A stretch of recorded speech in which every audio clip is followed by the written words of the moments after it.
So what is attachment then? Attachment, broadly defined, is a strong, long-lasting emotional connection. It is person-specific and it endures across time. So the first special relationship, Dr. Hiranki mentioned it, is a special experience that develops between parent and child. And it is believed that this relationship will influence the development of our future relationships. So the mother-child relationship is a prototype of all relationships to follow, or a significant caretaker, prototype, right? I'm not talking about good attachment, bad attachment, I'm just talking about attachment. Attachment by definition does not mean it's going to be good. We can be attached to,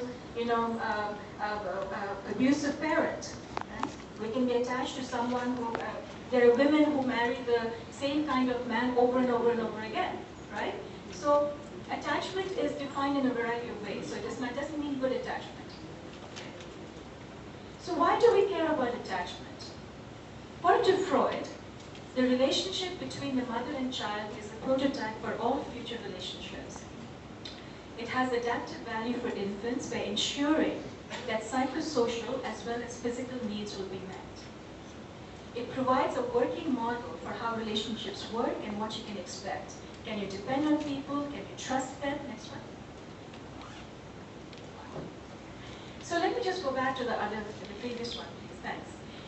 I just want to make a point here, is that the reason it is adaptive, the reason it ensures survival, if the child, we know today from biology that children are programmed to nurse, right? They're programmed to seek their mother's face. This is biology, this is not psychology.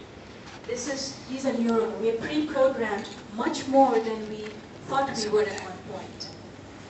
So the reason we're programmed is it ensures the survival.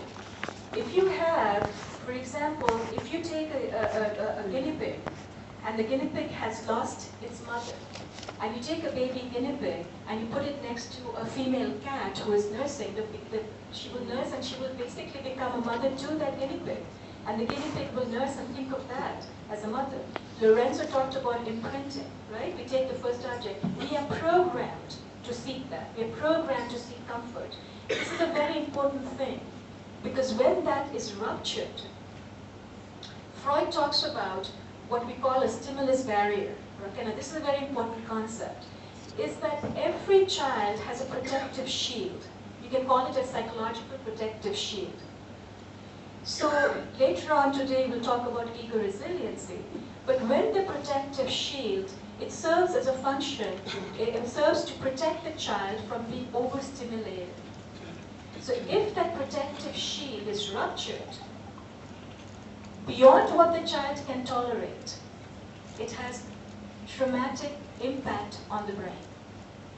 Significant traumatic impact. Now what the child, so for example, you would not want a 3-year-old to learn how to cook for themselves, right?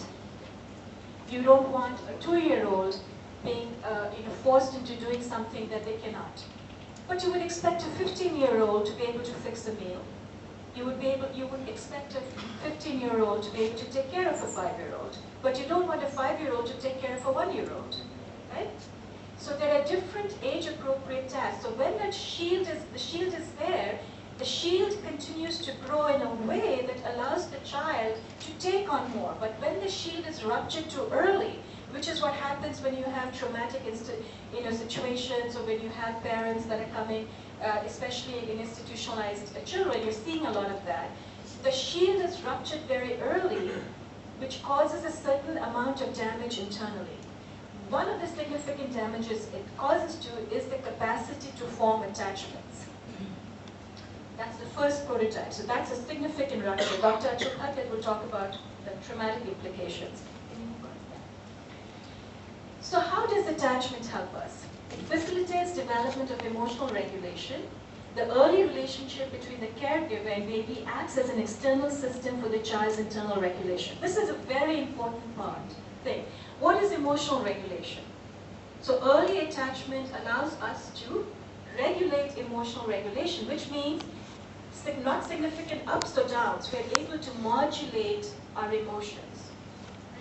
So if someone is so, things happen and they're flying off the handle, or whether it's anger or ecstasy or whatever, the ability to modulate different situations that come up is reduced.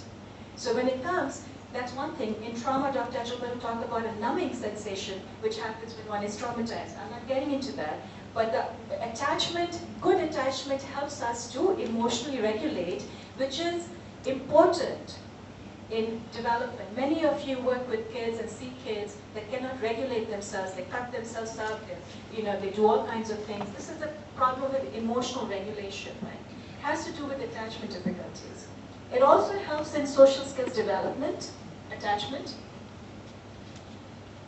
We can see why, because as a teenager, when someone is engaging in peer relations, the ability to have an interpersonal contact is part of attachment, right? How we engage with someone else, which is essential in life.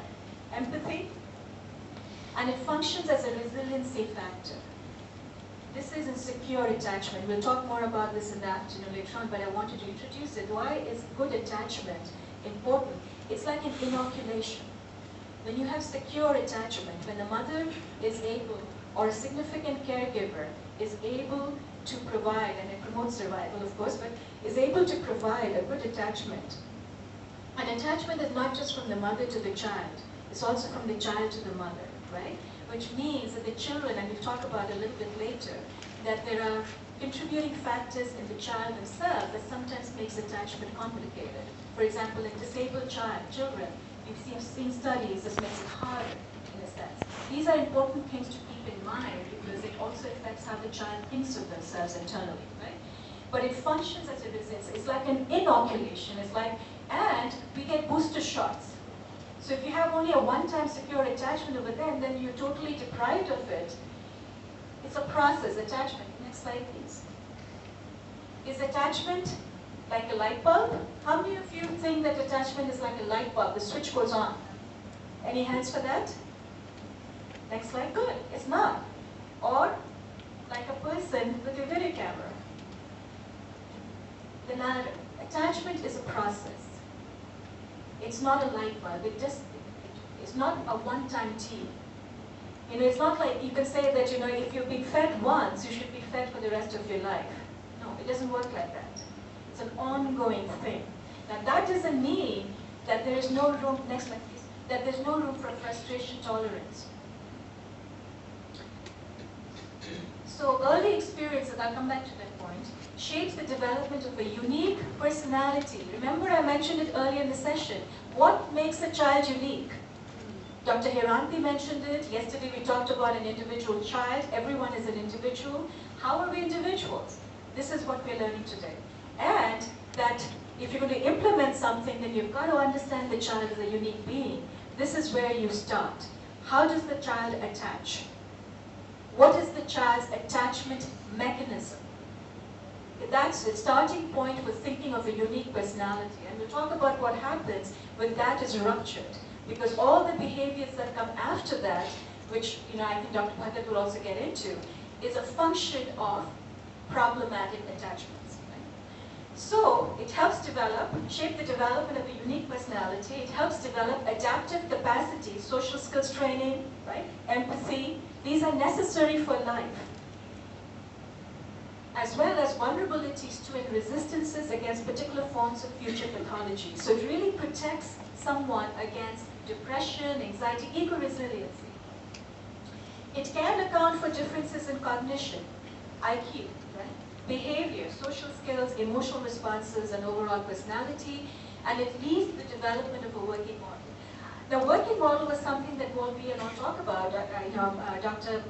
Gupta mentioned that. What it really means is that it's not a conscious thing necessarily. It's something unconscious.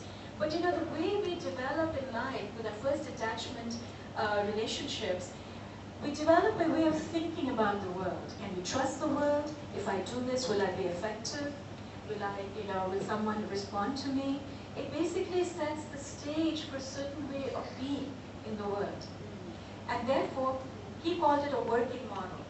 And it can be tweaked. Working models are not concrete. and they're not set in stone. Working models by definition is a working model.